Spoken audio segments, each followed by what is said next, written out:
Matlamat kita ialah untuk membawa Raihan SAJ ini menjadi pembekal perkhidmatan air yang bertahap regional, bukan sekadar di negara Malaysia tapi di regional.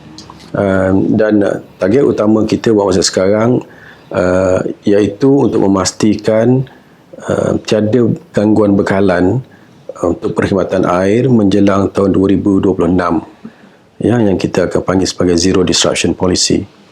Pada masa yang sama, kita juga akan telah menetapkan matlamat kita untuk mengurangkan kadar air tanpa hasil NRW ke 15% menjelang tahun 2030. Kita ni buat masa sekarang sedang mengoperasikan 46 buah loji rawatan air dan kita mempunyai lebih 22,000 kilometer jaringan pipe air, di mana hampir 7,000 kilometernya merupakan pipe AC yang telah berusia lebih 30 tahun. Dan ini sebenarnya yang menyebabkan banyak kebocoran. Tapi walau bagaimanapun dengan berbagai projek dan pengurusan yang telah kita jalankan, jumlah kehilangan fizikal bagi setiap kilometer pipe kita merupakan yang terendah di Malaysia buat setakat ini. Alhamdulillah. Ini berkat usaha semua anggota-anggota Raihan SAJ.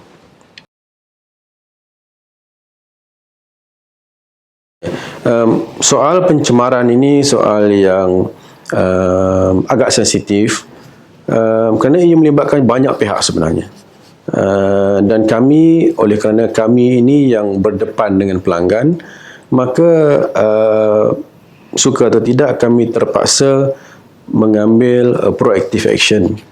Sebagaimana yang Puan sedia maklum, di dalam Akta Perkhidmatan Air Wasia, tanggungjawab dan tugas kami ialah untuk merawat air sumber mentah bermula daripada loji kami.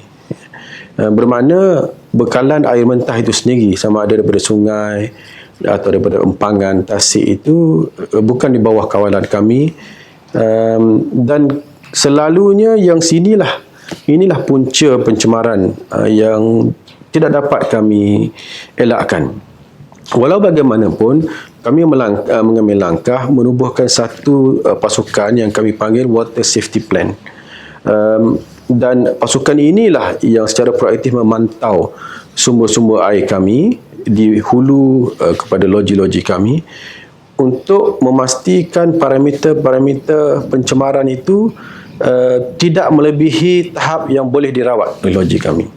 Dan kami bekerja rapat dengan Badan Kawal Selia Air Negeri Johor, dengan Jabatan Alam Sekitar, dengan GPS, dengan Kerajaan Negeri dan juga Kerajaan Pusat. Malangnya isu macam saya cakap tadi, isu ini adalah isu yang kompleks, melibatkan banyak-banyak pihak dan banyak pertindihan jurisdiction, bidang kuasa di situ. Apa yang kami boleh buat setakat ini ialah kami meletakkan sensor di hulu loji kami, dan apabila sensor ini memberi maklum balas kepada kami bahawa kandungan pencemaran nama sungai itu melebihi daripada loji, kemampuan loji kami, mau suka atau tidak kami terpaksa menutup loji sementara waktu sehingga isu pencemaran ini diselesaikan. Pada masa ini,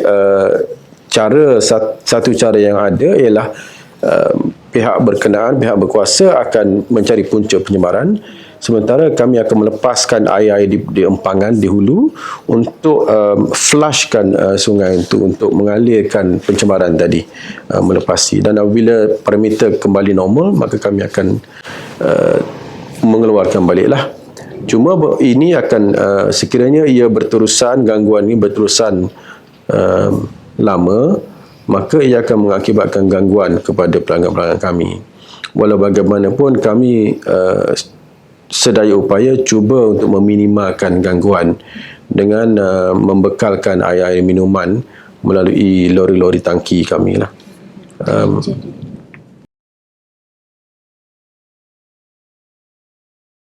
Kadar air tanpa hasil atau NRW di negeri Johor masa ini alhamdulillah telah menurun kepada 25%.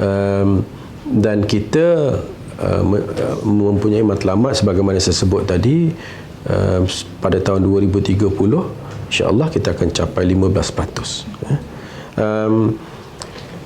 Kebanyakan kebocoran ini sebenarnya daripada pipe-pipe air lama ni. Kebanyakannya telah berusia lebih pada 30 tahun, pipe AC. Apa yang kita buat sekarang ialah kita ada program penukaran pipe-pipe air ini kepada pipe-pipe yang baru, berteknologi baru, materialnya pun material latest material yang boleh tahan lebih lama dan lebih kuat. Namun semua kerja-kerja ini memerlukan perbelanjaan yang besar, dan kami mendapat bantuan pembiayaan daripada pengurusan aset air berhad untuk membiayai program penggantian pipe-pipe lama ini.